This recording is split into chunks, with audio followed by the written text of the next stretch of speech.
Bonsoir, bienvenue sur la Van Morgane, j'espère que vous allez bien. Je reprends la lecture murmurée et je me suis rendu compte que peut-être que je n'avais pas beaucoup murmuré la dernière fois, pardon. J'ai murmuré au début sur l'introduction et j'ai murmuré sur la conclusion, mais toute la lecture devait être assez normale. Pardon. Je vais tenter de murmurer cette fois-ci. Je reprends H.G. Wells, Au temps de la comète. Je vous dis à tout à l'heure après la lecture et je vous remercie beaucoup pour votre écoute. Troisièmement, du coup, Barlotte posa sa lorgnette et me dévisagea.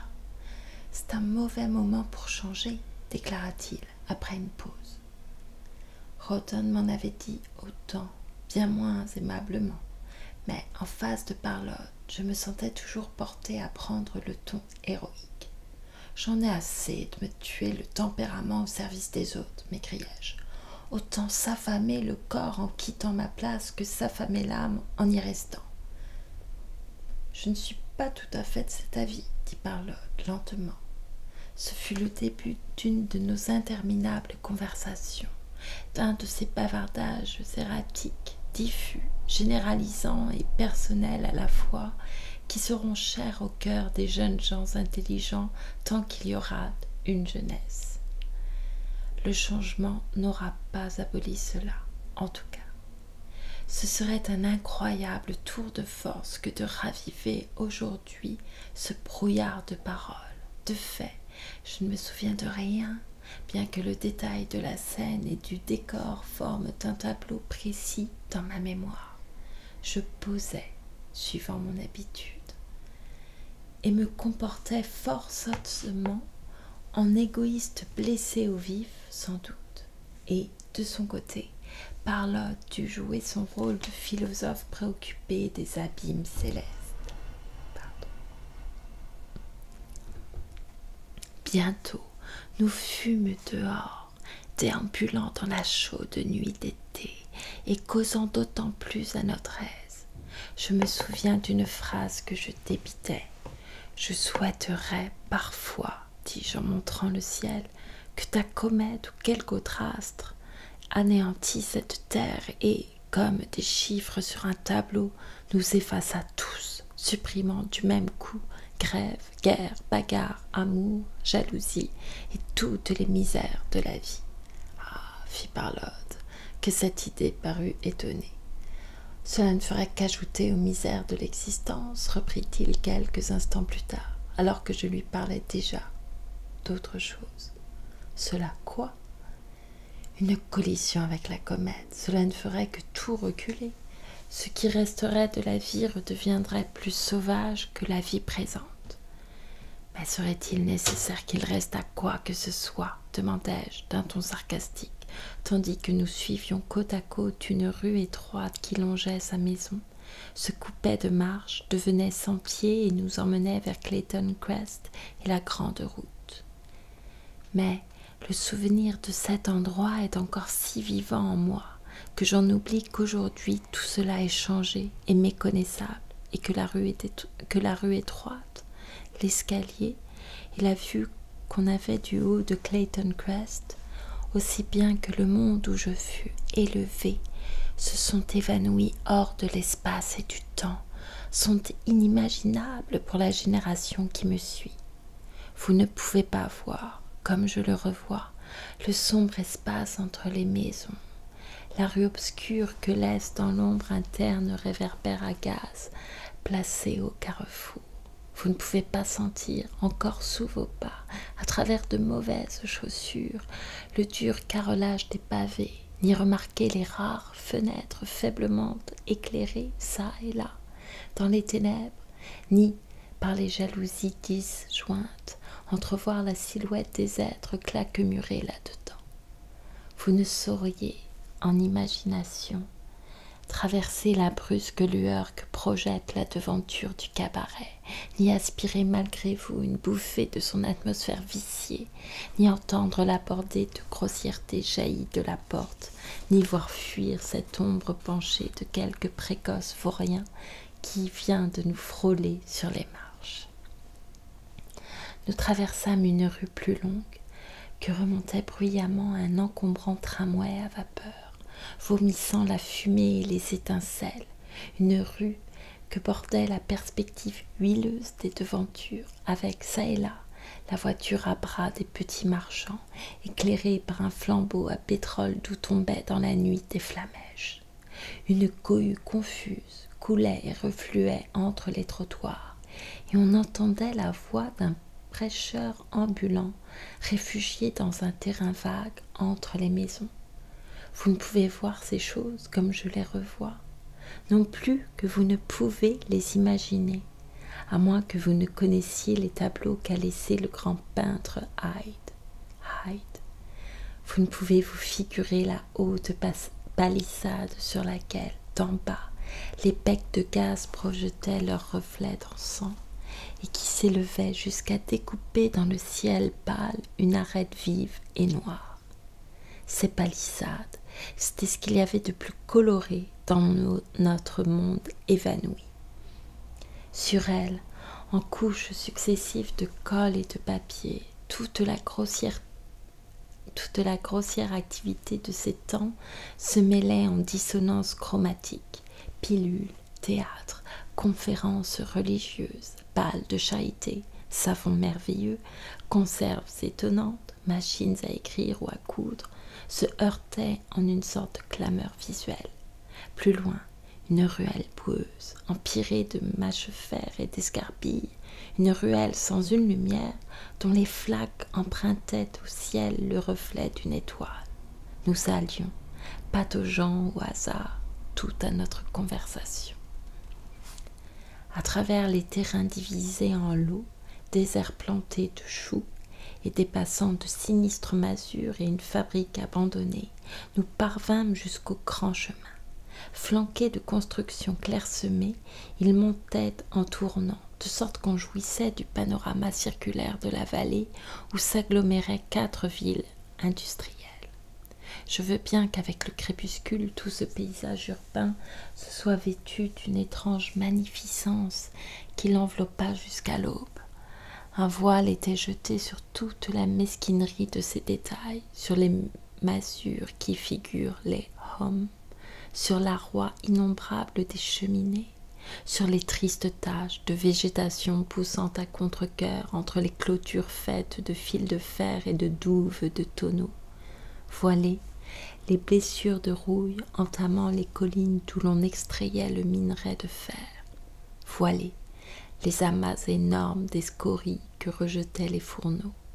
Transfigurés par le prestige nocturne, les fumées rouges et ardentes que vomissaient les fonderies aux halos de poussières enflammées, les moufles, les blasmeurs.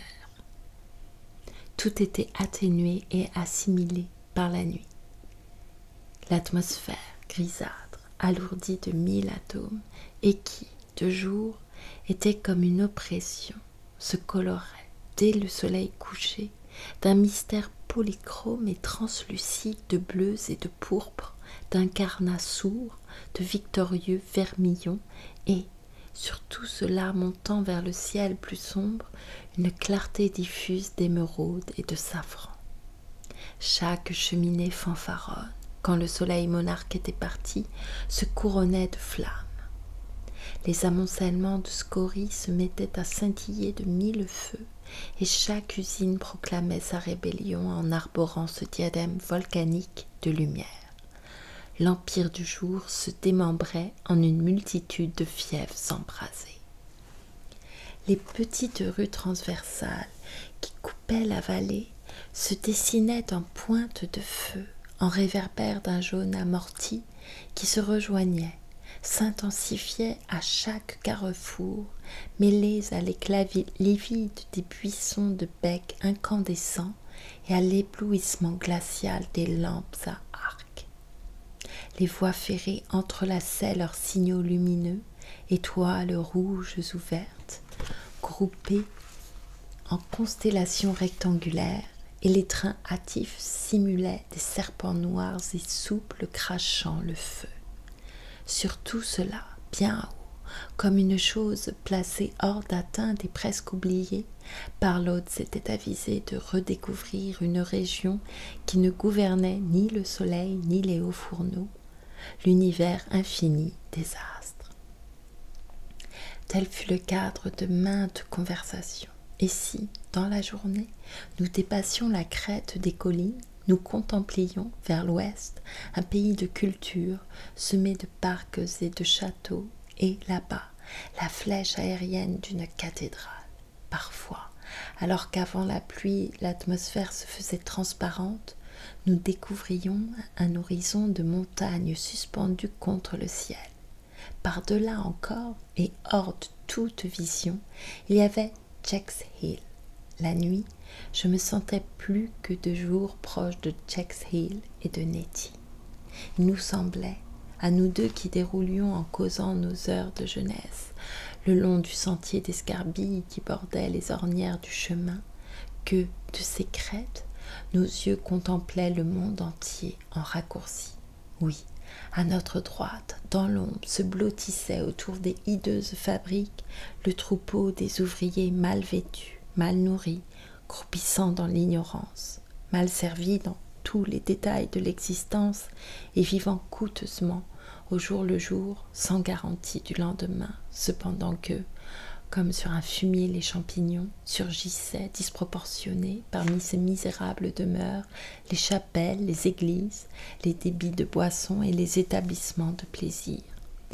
À notre gauche, au large, entouré d'espace, de liberté, de dignité humaine, insoucieux des quelques cottages bondés et pittoresques où s'entassaient les laboureurs, séjournaient les grands propriétaires et les maîtres, les possesseurs de la manufacture, de la forge, du champ et de la mine.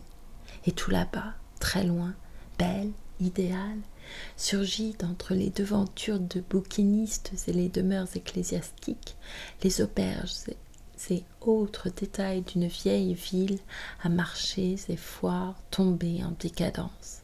C'était la cathédrale de Gloucester, montrant de sa flèche admirable et discrète on ne sait quel paradis céleste, vague et incroyable. Ainsi, toute la vie du monde se résumait pour nous dans ces juvéniles impressions. Nous voyions toutes choses simplement, schématiquement, comme c'est le propre de la jeunesse.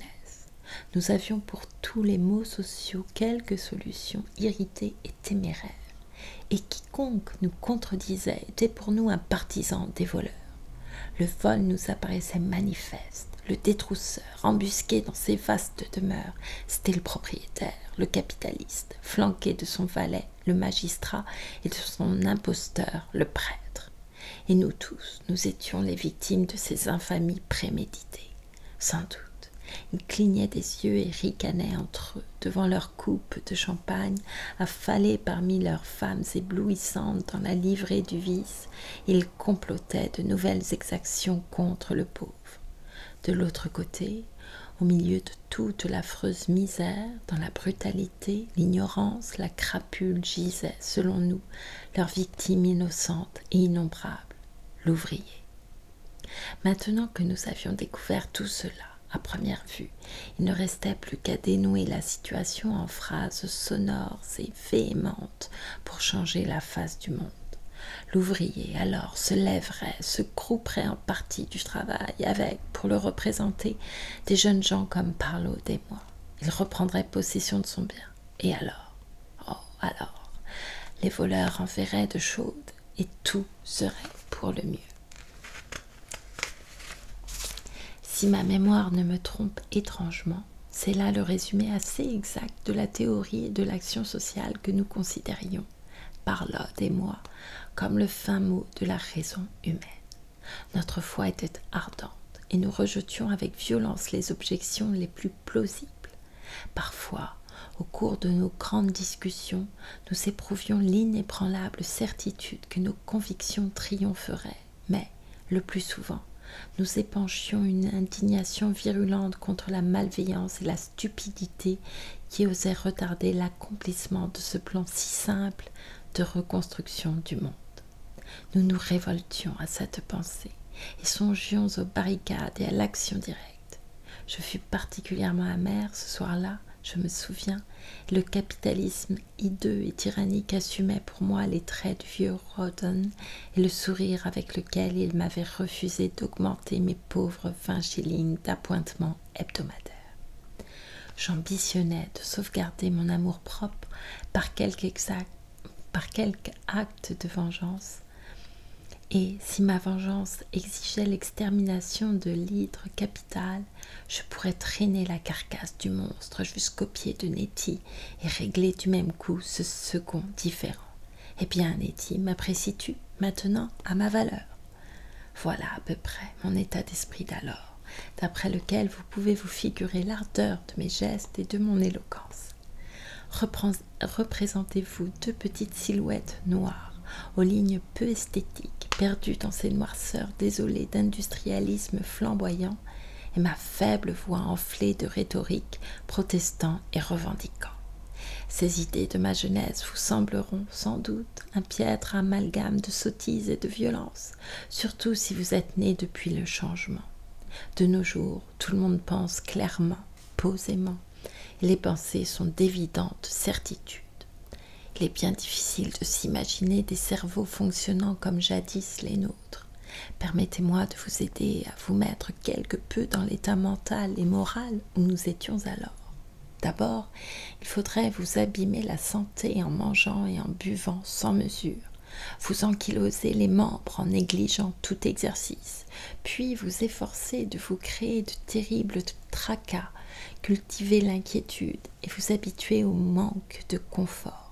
À cela, ajoutez un travail quotidien pendant de longues heures, travail au surplus, trop mesquin pour intéresser, trop complexe pour qu'il se puisse faire mécaniquement, et n'ayant aucun rapport direct ou indirect avec vos aspirations ou vos intérêts personnels. Cela fait, rendez-vous aussitôt dans une pièce sans ventilation aucune, dont l'air est déjà nauséabond, et occupez-vous à résoudre quelques problèmes difficiles. Vous ne tarderez pas à ressentir une fatigue intellectuelle. Vous serez agacé, impatient, cherchant à comprendre l'évidence, et bientôt acceptant et rejetant au hasard des solutions contradictoires. Essayez de jouer aux échecs dans de pareilles conditions. Vous jouerez comme un idiot et vous céderez vite à la colère. Eh bien, tout le genre humain, avant le changement, était de la sorte malade et fiévreux. Les soucis, le surmenage, les questions à élucider qui ne se posaient jamais simplement, mais qui modifiaient sans cesse leurs données et fuyaient toute solution. Voilà ce qui créait pour les hommes une atmosphère suffocante, corrompue par la respiration des siècles. Il n'existait pas au monde un seul cerveau fonctionnant dans un calme normal. Il n'y avait dans l'esprit des hommes que demi-vérité, conclusion hâtive, hallucination, émotion, le vide. Je sais que tout ceci paraît incroyable et que déjà la jeunesse commence à mettre en doute que le changement ait été si radical. Mais lisez, je vous en prie, les journaux de ce temps-là.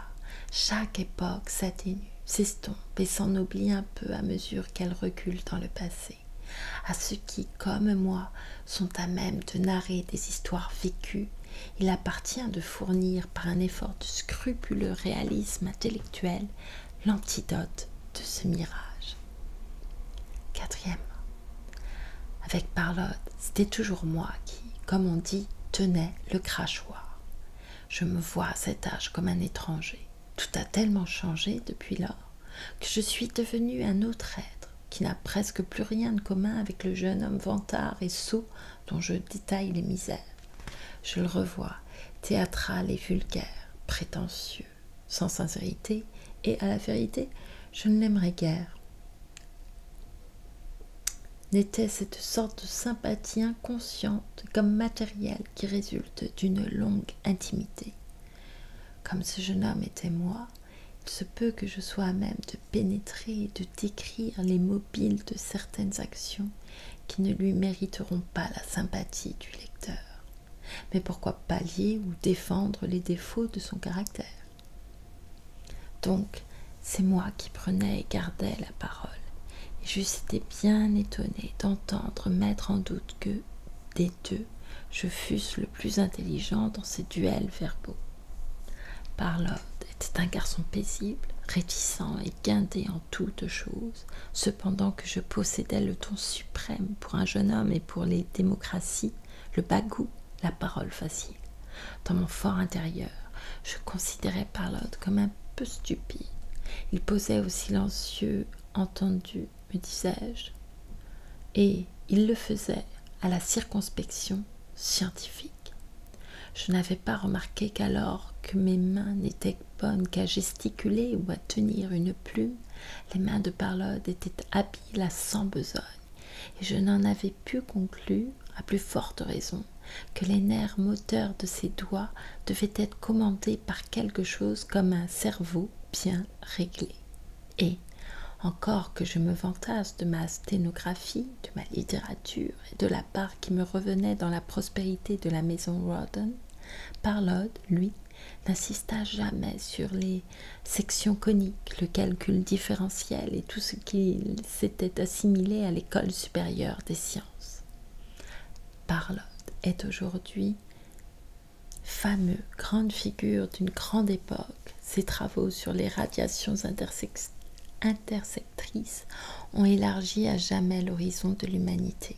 Et moi, qui ne suis au mieux qu'un bûcheron intellectuel, je souris. Et il peut sourire avec moi, à me rappeler comment je jouais avec lui à la supériorité posant et l'accablant de ma faconde dans ces jours de ténèbres. Cette nuit-là, je haussais jusqu'à l'invraisemblable le ton de mon éloquence. Rawdon servit de pivot à mes effusions. Rawdon, les patrons de son calibre, l'injustice qu'éployaient sur le labeur les esclaves du salaire, et toute la menue misère de cette obscure impasse industrielle où nos vies semblaient engagées à jamais. Mais j'avais sans cesse une autre préoccupation en tête. Nettie était toujours au fond de ma pensée, me guettant de son regard énigmatique. Il entrait, dans l'attitude que j'avais assumée en face de Parload, que j'étais le héros d'une aventure romanesque qui se passait au-delà de la sphère de nos entretiens. Et cette prétention ne fut pas sans donner une sonorité pyrrhonienne à maintes phrases que j'arrondissais pour l'étonnement de mon auditeur. Ce serait trop de rapporter en détail les confidences d'un jeune Benet désolé et vraiment malheureux, et qui se faisait de sa volubilité un baume pour les plaies de son amour-propre et une digue pour des larmes prêtes à jaillir. Moi-même, j'aurais peine à les démêler de tant d'autres de ces conversations péripatéticiennes. Je ne sais, par exemple, si c'est ce soir-là que je lui donnais à entendre, par une phrase ambiguë, que je prenais des drogues excitantes. « Tu as tort, interrompit Parload. Il serait déplorable de t'empoisonner le cerveau. » Il faut dire que mon cerveau et mon éloquence comptaient comme des atouts puissants pour la prochaine révolution. En tout cas, je me souviens de quelque chose qui appartient certainement à ma conversation de ce soir-là. Au début de notre promenade, j'étais bien décidée à ne pas quitter le service de Rawdon. Il me plaisait seulement d'injurier mon patron devant un auditeur bénévole. Mais je fus dupe de ma propre éloquence et, au retour, grisée de mes vitupérations, j'avais résolu de prendre vis-à-vis de Rawdon une attitude intrépide, sinon provocante. « Je ne pourrai plus longtemps supporter Rawdon, déclarai-je enfin à Parload pour conclure en bravade. Nous allons avoir des temps difficiles, dit Parload, l'hiver prochain. Avant ça, la surproduction américaine se propose de se décharger chez nous. L'industrie du fer va subir une crise. Ça m'est égal, la faïencerie tient bon. Elle ne tiendra guère devant l'accaparement des borax. Quoi ? Ce sont des secrets professionnels. Mais ce qui n'est pas un secret, c'est que la faïencerie va connaître de mauvais jours. Les patrons ont fait de gros emprunts et des spéculations. Ils ne s'en tiennent plus aujourd'hui à un seul ordre d'affaires. Cela, je puis te l'assurer. La moitié de la vallée sera peut-être au champ avant 2 mois. Tout ceci sur le ton d'un homme sûr de ce qu'il avance. Au champ, C'était l'euphémisme qui désignait les époques où le travail manquait, où la misère s'abattait sur la multitude qui promenait sa faim en des jours et des jours de flânerie forcée. Ces intermèdes semblaient alors une conséquence nécessaire de l'organisation industrielle. « À ta place, je resterai chez Rawdon, » conseilla Parlotte. « Pff, fis-je, avec un hautain dégoût. Nous allons passer par des temps difficiles, insista Parlotte. Qu'importe, qu'il y en ait donc, et plus il y en aura, mieux cela vaudra, pérorai-je. Il faut que cette organisation sociale prenne fin tôt ou tard. Les capitalistes, avec leurs trusts, leurs spéculations, leurs accaparements, font aller tout de mal en pis. Pourquoi me blottirais-je derrière le comptoir de Rawdon comme un chien apeuré tandis que la faim battra le pavé? La faim est l'instigatrice des révolutions. Quand elle paraît, nous nous devons de sortir au-devant d'elle et de l'acclamer. Pour moi, je n'hésite plus. » « Tout cela est bel et bien, » commença Parlotte. « J'en ai assez, interrompis-je. Je veux en venir au coup avec tous ces Rawdon. Je pense parfois que, si j'étais surexcitée par la faim, je pourrais mieux haranguer des affamés. »« Il y a ta mère, » dit Parlotte, de sa voix lente et positive. Là gisait, de fait, la difficulté. Je m'en tirais par un artifice de rhétorique. Pourquoi sacrifierait-on l'avenir de l'humanité? Pourquoi même sacrifierait-on son propre avenir? Parce qu'on a une mère qui manque complètement d'imagination. Cinquièmement, il était tard quand nous nous séparâmes et que je regagnai mon domicile. Notre maison se dressait en bordure d'un petit square des plus respectables, avoisinant l'église paroissiale de Clayton. Mr. Cabitas, le vicaire à tout faire, louait notre rez-de-chaussée. Au premier logeait une vieille demoiselle, Miss Holroyd, qui peignait des fleurs sur porcelaine pour gagner sa vie et celle de sa sœur aveugle, installée dans la chambre contiguë. Ma mère et moi, nous habitions le sous-sol et couchions dans les mansardes. La façade était tapissée par les ramifications d'une vigne vierge qui, bravant l'atmosphère empestée, pendait sous le porche de bois, en masse enchevêtrée dont nulle taille n'avait guidé la fantaisie. En montant les marches du perron, j'entrevis Mr. Cabitas en train de tirer des épreuves photographiques à la lumière d'une lampe. C'était la joie de sa menue existence de passer ses vacances à l'étranger avec, comme compagnon de voyage, un bizarre appareil instantané, et de rentrer muni d'une multitude de petits clichés horriblement voilés qu'il avait été prendre dans d'intéressants et beaux endroits. La compagnie qui fabriquait les appareils lui développait ces clichés à des prix minimes, et il passait ses soirées à en tirer des épreuves qu'il infligeait à ses amis et connaissances. L'école nationale de Clayton avait été enrichie d'un vaste cadre que garnissaient les fruits de ce travail, et qu'ornait cette inscription calligraphiée en caractères gothiques, vue de voyage en Italie par le révérend I.P. Cabitas. Cette manie photographique était le but de sa vie, de ses voyages, sa raison d'exister. C'était sa seule vraie joie. Dans la clarté renvoyée par l'abat-jour, j'aperçus son nez pointu, ses petits yeux aigus derrière ses lunettes, ses lèvres plissées par l'effort méticuleux de ses doigts. Salarié du mensonge, murmurai-je, car n'était-il pas un complice solidaire de la société, une fraction participante du système de vol qui faisait de Parlotte et de moi des esclaves, encore que sa part de butin fût, il est vrai, médiocre? Salarié du mensonge, répétai-je, debout dans l'ombre, hors de la clarté falote que projetait la lampe du vicaire photographe. Ma mère m'ouvrit, elle me considéra en silence, sachant bien que quelque chose n'allait pas et qu'il serait inutile de m'interroger. « Bonsoir, maman, dis-je, en l'embrassant un peu brusquement. J'allumai ma bougie et, sans me retourner, montai immédiatement à ma soupente. « J'ai gardé ton souper au chaud, chérie. »« Je ne veux rien manger, mais chérie, bonne nuit, maman. » Je grimpai l'escalier et refermai ma porte. soufflai ma bougie et, me jetant sur mon lit, je restai longtemps étendue avant de me déshabiller. La muette imploration du visage de ma mère m'irritait souvent par-delà toute expression. Il en était ainsi ce soir-là. Je sentais qu'il fallait lutter contre tout attendrissement et que si je cédais à sa prière et pleurais, c'était le renoncement à mon individualité. Cette résistance m'était pénible à tel point que le conflit devenait intolérable. L'obligation m'apparaissait clairement de résoudre à moi seule les problèmes religieux et sociaux, les questions de conduite et d'opportunité, et que les pauvres croyances de ma mère ne me seraient d'aucun secours. Elle ne pouvait pas me comprendre.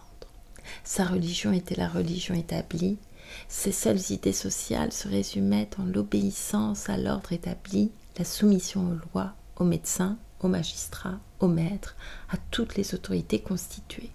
La foi chez elle était de la crainte. Elle avait deviné à 1000 petits riens, bien que je l'accompagnasse encore à l'église, que j'étais en voie de m'affranchir de toutes ces règles qui régentaient sa vie, que je m'en allais vers un inconnu redoutable. Il m'échappait des paroles qui détruisaient les effets de ma filiale hypocrisie. Elle présentait mon socialisme, mon esprit de révolte contre l'ordre social, les rancunes impuissantes qui maigrissaient contre tout ce qu'elle tenait pour sacré. Et pourtant, c'était moins ses chers dieux qu'elle eût voulu défendre que moi-même contre moi-même. Elle semblait toujours vouloir me dire « Mon enfant, je sais que c'est dur, mais la révolte est plus dure encore. Ne pars pas en guerre contre tout cela, mon enfant. Ne fais rien qui offense ce qui nous domine. Je sais que cela t'écrasera si tu t'y risques. » Comme tant de femmes de ce temps-là, elle avait été courbée vers la soumission, par la brutalité même de l'ordre de choses établies. La hiérarchie sociale la tenait ployée sous la vénération de la servitude passive.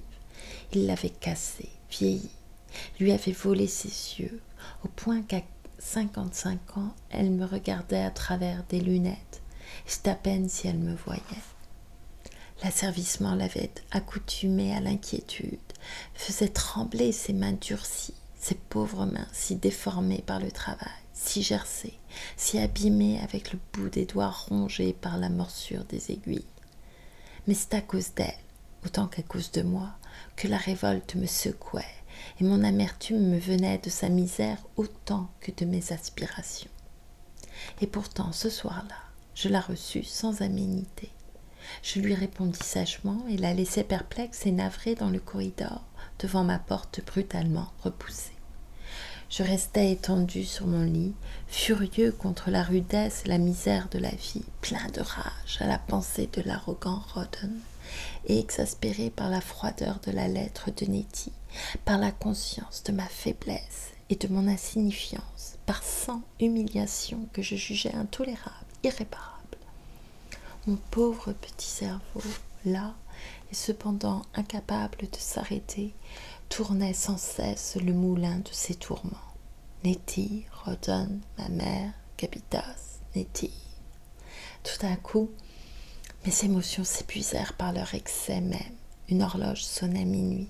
J'avais le bénéfice de l'âge, somme toute, et ces brusques réactions m'étaient coutumières.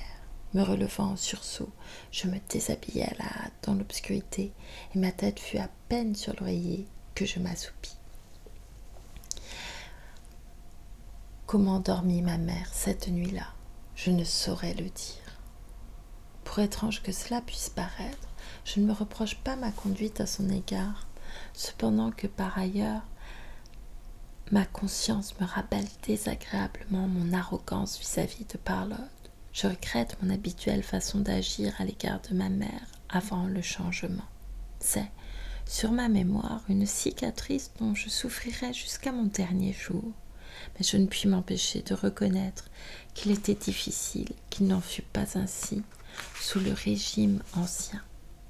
En ces jours de troubles et de ténèbres, on était empoigné par le travail, par le besoin, par le travail, par des passions excessives, avant même d'avoir disposé d'une année de réflexion. On se trouvait accaparé par une tâche réclamant l'application la plus intense, de telle sorte que la pensée avait peine à croître et à s'épanouir. Elle s'étiolait et mourait dans les cerveaux.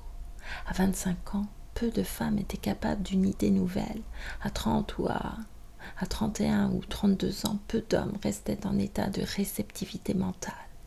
La récrimination contre les choses existantes était taxée d'immoralité.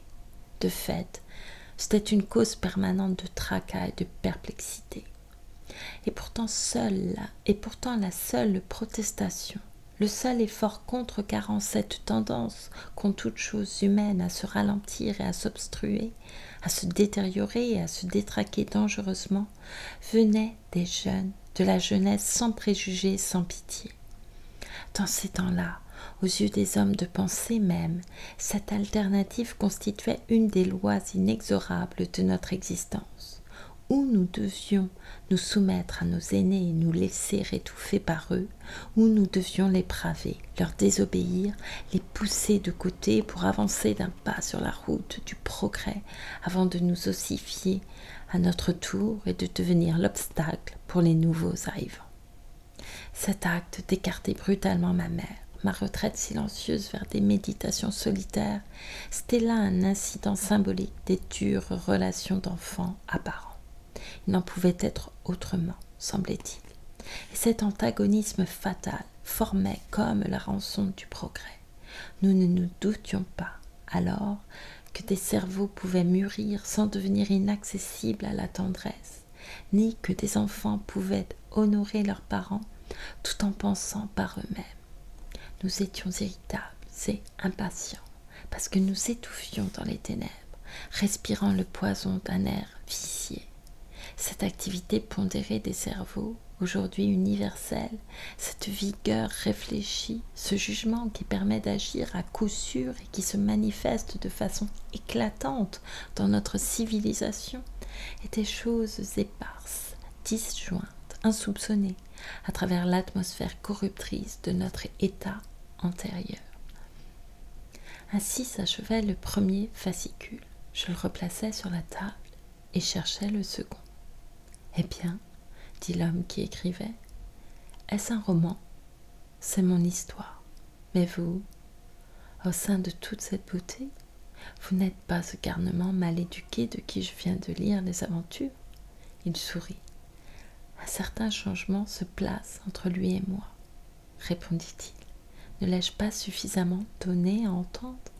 J'hésitais, sur le point de poser une question, mais apercevant le second fascicule, je le pris en main.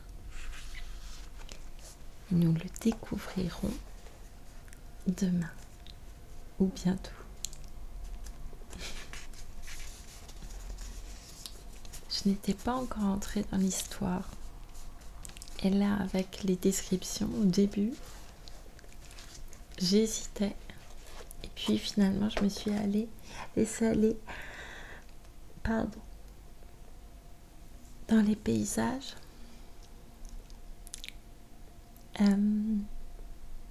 J'ai commencé à voir les tableaux parce que c'est toujours ça le problème. Où est-ce que j'avais lu ça? Je sais plus. Là tout de suite, où est-ce que j'avais lu ça? Sur le problème la transmission des sensations par l'écrit, des sensations, mais même on pourrait dire oui, c'est ça, des sensations, tout ce qui touche au sens, donc aussi à la vue. C'est que ça passe forcément par le mental. On lit une chose et donc on a un temps de retard et il faut jouer le jeu. Ça dépend des auteurs. Parfois c'est poignant, ça parle tout de suite quand il y a beaucoup de descriptions. On doit faire beaucoup d'efforts pour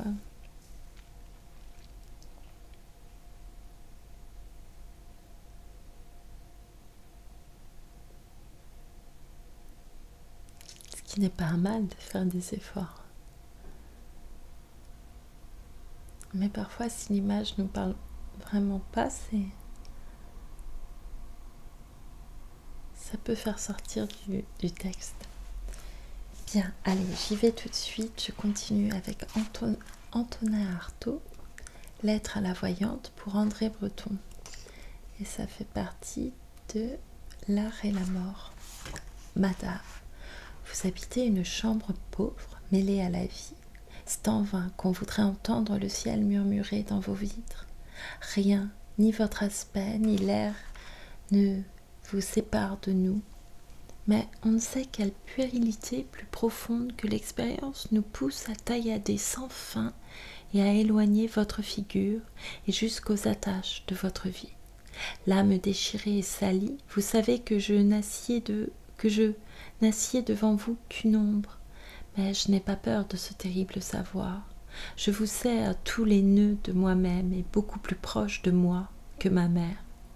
Et je suis comme nu devant vous, nu, impudique et nu, droit et tel qu'une apparition de moi-même, mais sans honte, car pour votre œil qui court vertigineusement dans mes fibres, le mal est vraiment sans péché.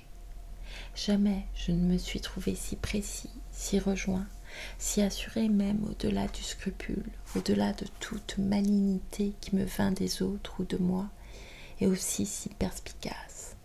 Vous ajoutiez la pointe de feu, la pointe d'étoile au fil tremblant de mon hésitation, ni jugé, ni me jugeant, entier sans rien faire, intégral sans m'y efforcer, sauf la vie, c'était le bonheur. Et enfin plus de crainte que ma langue, ma grande langue trop grosse, ma langue minuscule ne fourche, j'avais à peine besoin de remuer ma pensée. Cependant je pénétrais chez vous sans terreur, sans l'ombre de la plus ordinaire curiosité.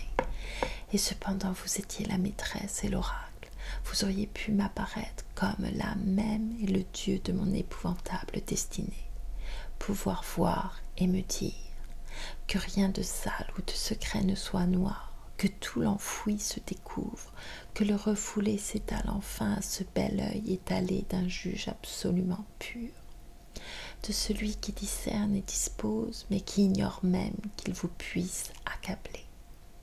La lumière parfaite et douce où l'on ne souffre plus de son âme, cependant infestée de mal. La lumière sans cruauté ni passion, où ne se révèle plus qu'une seule atmosphère, l'atmosphère d'une pieuse et sereine, d'une précieuse fatalité. Oui, venant chez vous, madame, je n'avais plus peur de ma mort.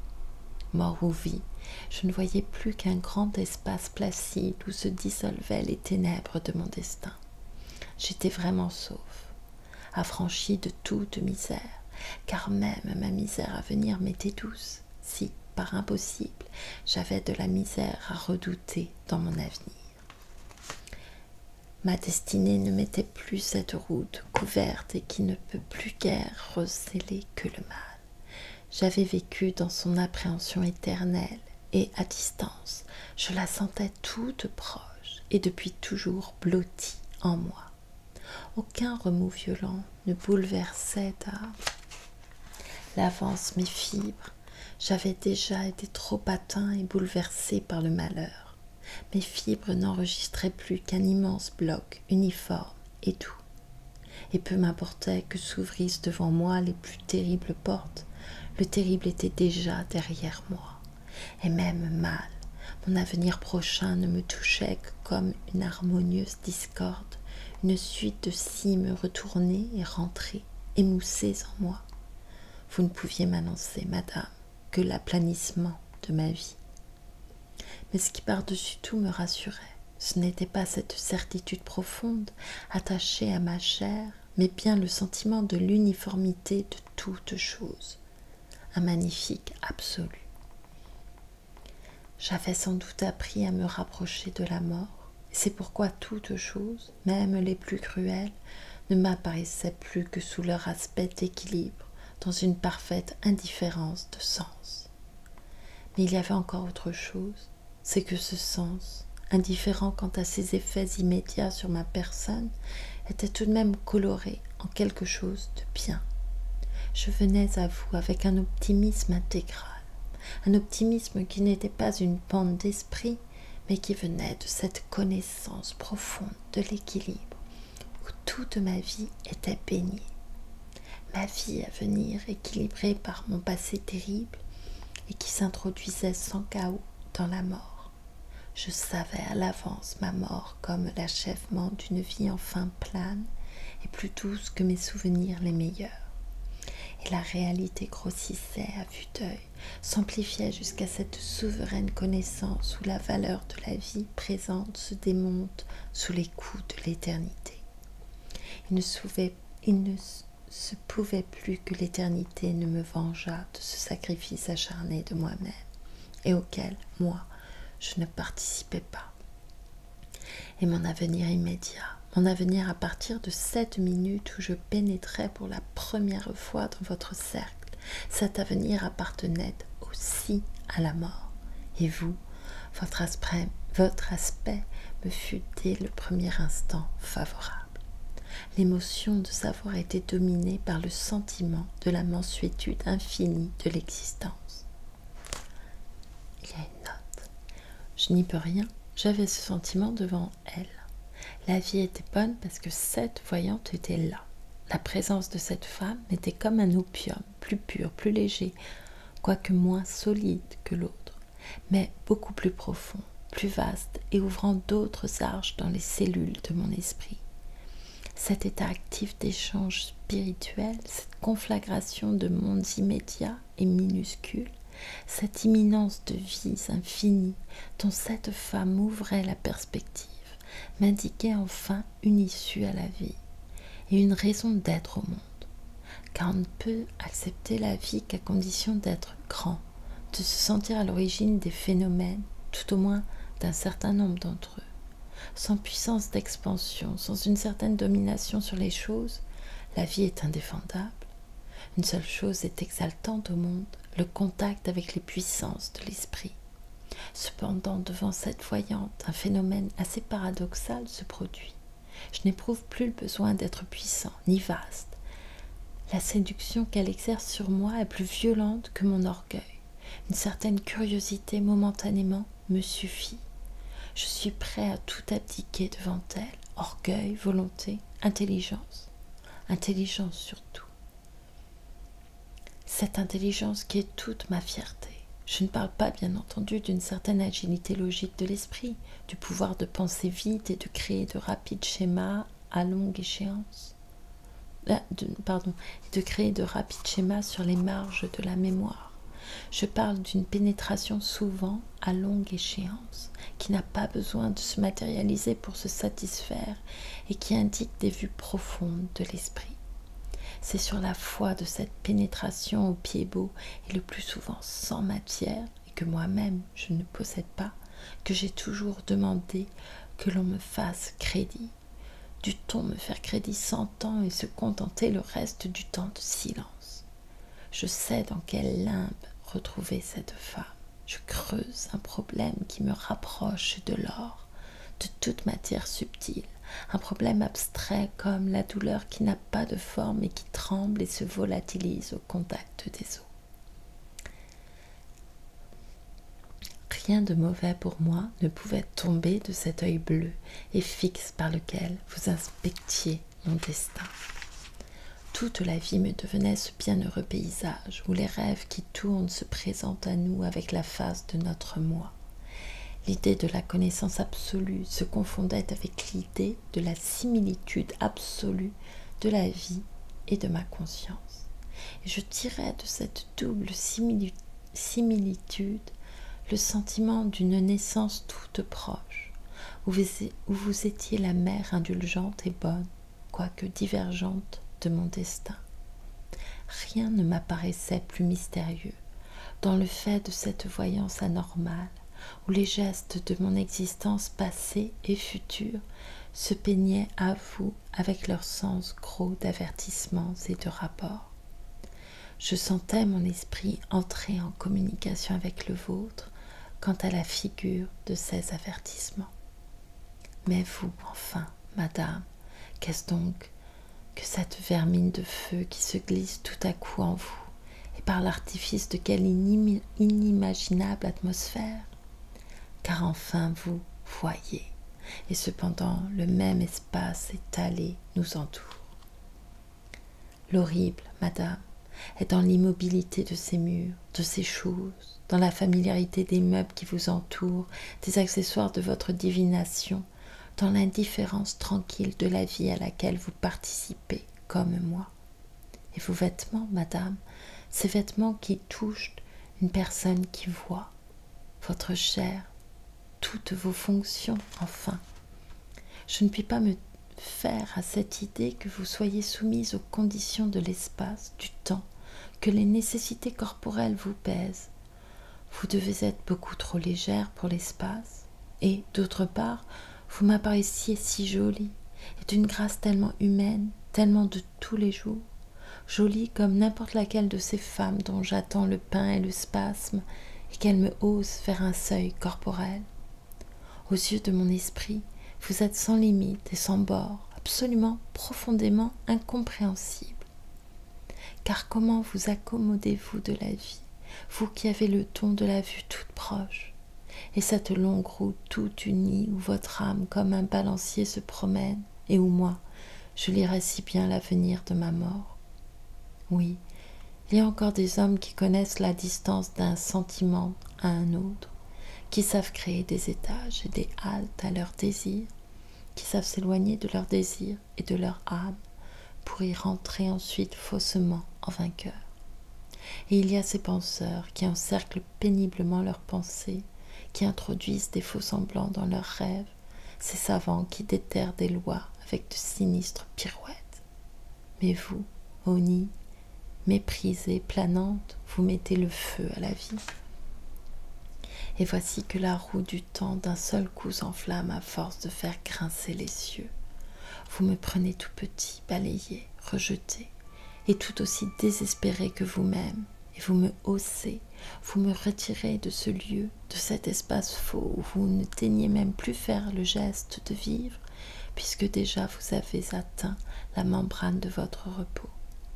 Et cet œil, ce regard sur moi-même, cet unique regard désolé qui est toute mon existence, vous le magnifiez, le faites se retourner sur lui-même, et voici qu'un bourgeonnement lumineux, fait de délices sans ombre, me ravive comme un vin mystérieux. Voilà, c'est la fin. Qu'est-ce que je vous ai dit? J'ai ouvert ce livre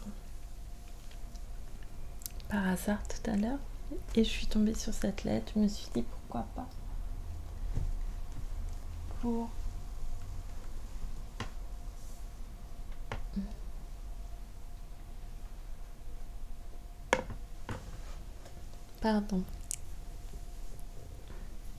un défaut d'un poème, une petite lettre. Oh oui, la chanson, j'avais un peu petite fatigue. Non, pas de chanson ce soir. Je vous remercie beaucoup. Et je vous dis à très bientôt. Merci beaucoup. Faites bien attention à vous.